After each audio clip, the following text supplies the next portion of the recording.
नमस्कार, आप देख रहे हो डीपी के न्यूज़। और 2023 चुनाव को लेकर सरगर्मियां तेज हो चुकी है। तो राजस्थान के अंदर 2018 के अंदर कांग्रेस की सरकार बनी और अभी जो वर्तमान के अंदर इसी साल जो 2023 के अंदर विधानसभा चुनाव होना है राजस्थान के अंदर, उसको लेकर राष्ट्रीय जो नेता है उनका राजस्थान के अंदर दौरा जारी है। तो आज हमारे साथ जो सूरतगढ़ विधानसभा से कांग्रेस जो प्रदेश सचिव हमारे साथ हैं गगन विडिंग, जो अभी कांग्रेस पार्टी ने इनको बड़ा पद दिया और सूरतगढ़ विधानसभा से प्रबल दावेदार के रूप में अपनी दावेदारी जता रहे हैं। तो इनसे बात करेंगे भी इस क्षेत्र के अंदर कौन सी बड़ी समस्या है जिसको लेकर ये चुनाव लड़ रहे हैं और चुनावी विजन क्या है। सब चैनल के अंदर स्वागत है आपका। नमस्कार सुभाष जी, और धन्यवाद आपने मौका दिया आपके सब दर्शकों के रूबरू होने का। तो गगन जी, पार्टी की बड़ी जिम्मेवारी आपको मिली और आपको प्रभारी भी बनाया गया नागौर के अंदर, डीडवाना और लाडनू विधानसभा के अंदर, और वर्तमान में आप सूरतगढ़ विधानसभा से दावेदारी भी जताई आपने। तो सूरतगढ़ का जो चुनाव होगा 2023 का, और लगातार यहाँ पे कांग्रेस की जो सीट है लगातार कांग्रेस यहाँ से हार रही है, और जो पीछे 2018 का जो चुनाव था उसके अंदर आपकी क्या भूमिका रही? 2018 के अंदर भी हमने टिकट मांगी थी और एक टिकट है कांग्रेस पार्टी ने हनुमान मील को यहाँ से प्रत्याशी बनाया। तो हमने सब ने मिलकर कांग्रेस पार्टी को यहाँ से जिताने की पूरी तन मन धन से मदद की। और पिछले चुनाव में मुझे रायसेनगर विधानसभा का भी प्रभारी लगाया गया था, तो मैं वहाँ पे प्रभारी होने के नाते मैंने रायसेनगर में भी काफ़ी काम किया। लेकिन दुर्भाग्यपूर्ण दोनों सीटें हम यहाँ से और रायसेनगर दोनों सीटें हम हार गए हैं। तो जैसे लगातार यहाँ से सूरतगढ़ की बात करेंगे, कांग्रेस पार्टी चुनाव हारी, तो हारने का कारण क्या रहा? कार्यकर्ताओं में पकड़ मतलब मजबूती नहीं है, कार्यकर्ता इतने मतलब क्षेत्र के अंदर काम नहीं कर रहे? नहीं, ऐसी कोई बात नहीं है कि कार्यकर्ताओं में जोश नहीं है या उनमें विल पावर नहीं है, और ना ही वो कमज़ोर हैं। कांग्रेस का कार्यकर्ता कभी कमज़ोर नहीं होता। चुनाव था, चुनाव में 100 समीकरण होते हैं, कैंडिडेट्स पर डिपेंड करता है। अब क्यों हारे, ये तो जो लड़े थे उन्होंने व्यक्तिगत आंकलन उनको करना चाहिए कि लगातार 2 बार उनको पार्टी ने यहाँ से मौका दिया। 2008 में ज़रूर जीते थे, 13 और 18 में अगर वो हारे हैं तो उनको खुद आंकलन करना चाहिए कि कहाँ क्या कमी रह गई है। तो पहले जो बहुजन समाज पार्टी से डूंगरराम जी गेदर यहाँ से चुनाव लड़े, लेकिन अभी जो कांग्रेस बहुजन पूरा कांग्रेस के अंदर विलय हुआ, उनको मौका मिला, राज्य मंत्री का दर्जा दिया गया। तो 56 हज़ार के लमसम वोट उन्होंने भी लिए थे। कहीं ना कहीं हारने का कारण वो भी सबसे बड़ा रहा, क्योंकि जो दोनों वोटों का जो अंतर था बीजेपी को जीतने का कारण वही रहा। भी यहाँ से मतलब बहुजन समाज पार्टी का कैंडिडेट चुनाव लड़ा, उसकी वजह से ये चुनाव कांग्रेस पीछे रही। नहीं, मैं नहीं मानता ऐसा कुछ कारण है कि बहुजन समाज पार्टी की वजह से कांग्रेस पार्टी यहाँ से चुनाव हारी है। बहुजन समाज पार्टी तो हर जगह चुनाव लड़ती है, और भी पार्टियाँ आएंगी। इस बार कोई और नई पार्टी है तो बहुत सारे और व्यक्तिगत भी लोग चुनाव लड़ते हैं। तो बहुजन समाज पार्टी का मैं नहीं मानता हूँ कोई ऐसा कारण था कि यहाँ से कांग्रेस पार्टी चुनाव हारी है। तो कांग्रेस राजस्थान के अंदर दोबारा रिपीट करना चाहती है राजस्थान के अंदर, क्योंकि राजस्थान के अंदर हमेशा ये रहा है अभी एक बार भारतीय जनता पार्टी की सरकार, एक बार कांग्रेस की सरकार। तो अब की बार बजट भी पेश हुआ, जो लास्ट बजट पेश हो चुका है, उसको लेकर क्या कहना चाहोगे? जो कांग्रेस ने अब की बार जो जिलों की घोषणा की और उसके अंदर जैसे आपको प्रभारी लगाया गया, वहाँ पे भी जिला घोषित हुआ, सूरतगढ़ भी जिले की मांग कर रहा था। तो सूरतगढ़ का चुनाव कैसा रहेगा अब की बार? निश्चित तौर पे सूरतगढ़ को जिला बनना चाहिए था, लेकिन क्या कमी रह गई जो यहाँ से नेतृत्व कर रहे हैं। मैं तो मानता हूँ कि उन्होंने या तो अपनी बात सही ढंग से पहुँचाई नहीं, या सही जगह बात को रखा नहीं, मजबूती से नहीं रखा। चुनाव जो है, बहुत से और भी मुद्दे होंगे चुनाव के अंदर जो माननीय मुख्यमंत्री जी ने और राजस्थान सरकार द्वारा बजट के अंदर जो घोषणाएं की गई है। चिरंजीवी योजना में 25 लाख तक का इलाज, बीमा, बिजली, मोबाइल, राशन, हर वो सुविधा, इवन तक कि पशुओं तक के भी यहाँ पे 40,000 रुपये का जो उन्होंने लंपी से जो मौत हुई है पशुओं की, उनको 40,000 रुपये तक का मुआवजा दिया है। तो ये निश्चित तौर पर जनता के लिए बहुत बड़े काम किए हैं। ऐसा कहीं पर भी किसी भी राज्य में ऐसा नहीं हुआ। आप जानते हैं, हम पंजाब से हमारा बहुत टच में रहता है, तो पंजाब के लोग हमसे पूछते हैं कि वास्तव में राजस्थान में 25 लाख तक का इलाज मिल रहा है।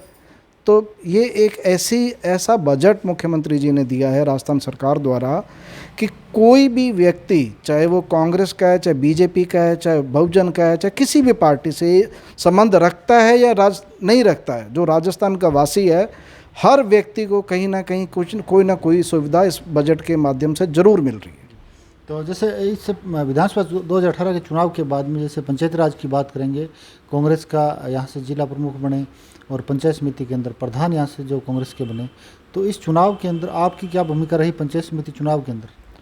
पंचायत समिति चुनाव के अंदर जहाँ पर भी हमारे साथी कुछ चुनाव लड़ रहे थे कांग्रेस पार्टी के, देखिए इतना टाइम तो था नहीं कि आप हर सीट पर पहुँच सकते, लेकिन जहाँ जहाँ हमारे साथी लड़ रहे थे, जहाँ जहाँ भी जिन्होंने भी बुलाया, नहीं भी बुलाया, तो वहाँ जाकर हमने कांग्रेस पार्टी को यहाँ से जिताने के लिए पूरा प्रयत्न किया और पूरा प्रयास किया।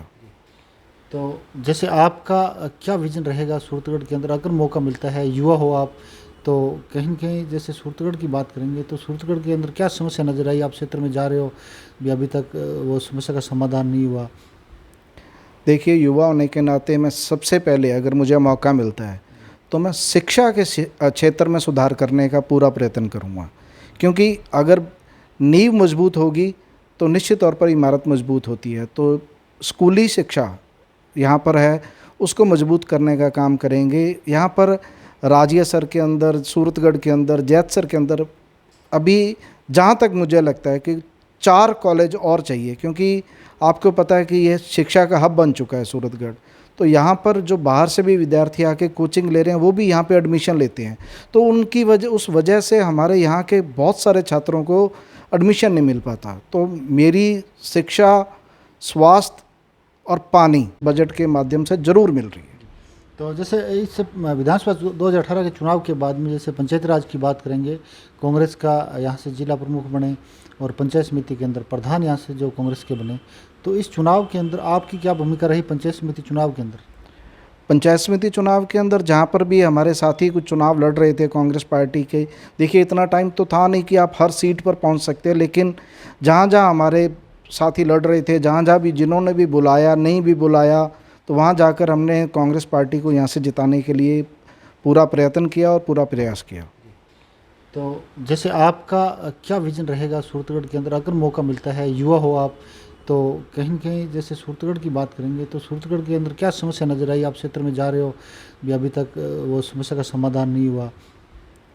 देखिए, युवा होने के नाते मैं सबसे पहले, अगर मुझे मौका मिलता है तो मैं शिक्षा के क्षेत्र में सुधार करने का पूरा प्रयत्न करूँगा, क्योंकि अगर नींव मजबूत होगी तो निश्चित तौर पर इमारत मजबूत होती है। तो स्कूली शिक्षा यहाँ पर है, उसको मजबूत करने का काम करेंगे। यहाँ पर राजियासर के अंदर, सूरतगढ़ के अंदर, जैतसर के अंदर अभी जहाँ तक मुझे लगता है कि 4 कॉलेज और चाहिए, क्योंकि आपको पता है कि यह शिक्षा का हब बन चुका है सूरतगढ़।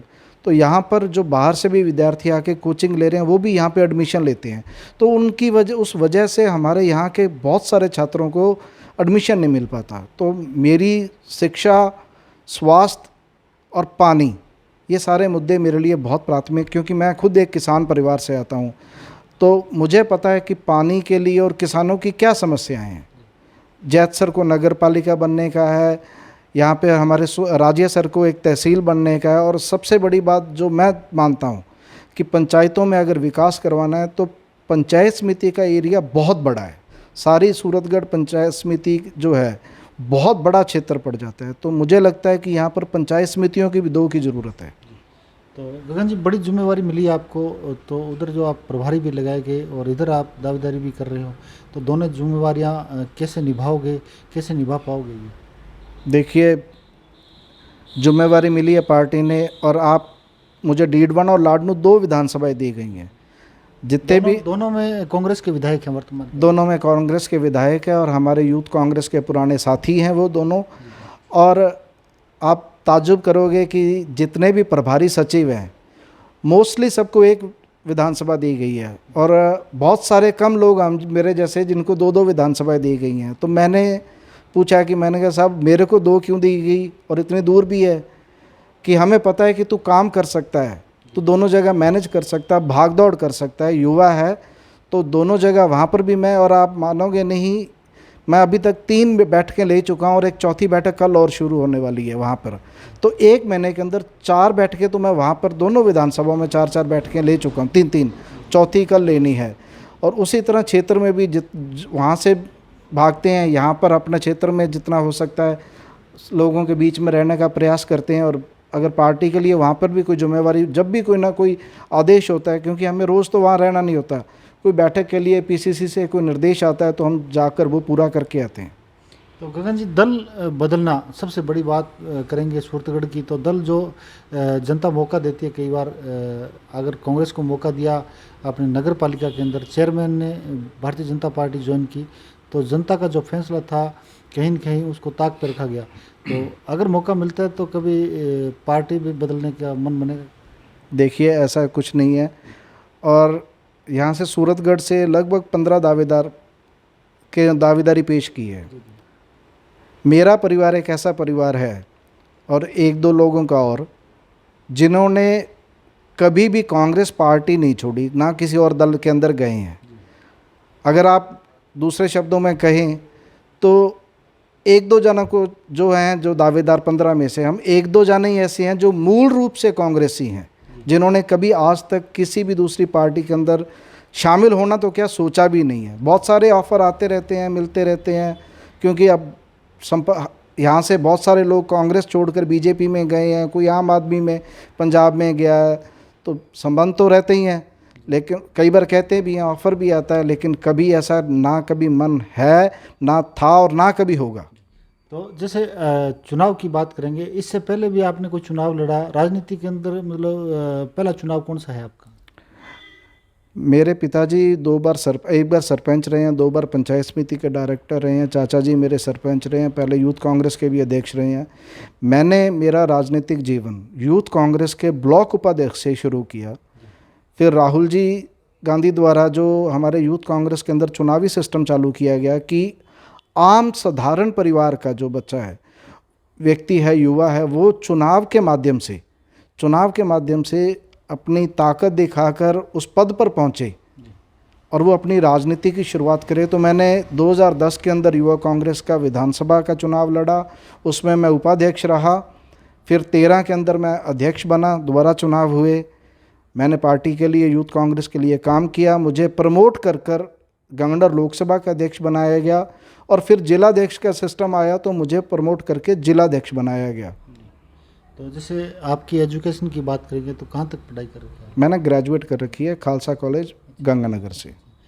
तो धन्यवाद। तो ये थे हमारे साथ गगन जी विडिंग, एक युवा चेहरे जो सूरत विधानसभा से कांग्रेस पार्टी से अपनी दावेदारी जता रहे हैं और पार्टी की जिम्मेवारी है। और जिम्मेवारी के साथ साथ जो 2 विधानसभा है, डीडवाना और लाडनू के अंदर भी इनको जिम्मेवारी मिली है। जो पिछली बार कांग्रेस की सीट वहाँ से जो जीती थी, मुकेश बाकर एक युवा चेहरा था वहाँ पे, और इधर जो चेतन डोडी जो विधायक बने वहाँ पे, सामने बहुत बड़ी एक जीत का उन्होंने वहाँ से कांग्रेस को जीत के और एक सीट दी थी कांग्रेस के लिए। और कांग्रेस ने भी अब की बार वहाँ से जो जिला घोषित किया, तो कहीं न कहीं दोनों जिम्मेवारी इनके पास है। सूरतगढ़ विधानसभा के अंदर इन्होंने बताया मैं अपनी दावेदारी जता रहा हूँ। तो कहीं न कहीं अब की बार 2023 का जो चुनाव होगा, ये तो आने वाला वक्त बताएगा। पार्टी तय करेगी भी किसको नेतृत्व दिया जाएगा और जनता तय करे भी यहाँ पे सूरतगढ़ के अंदर।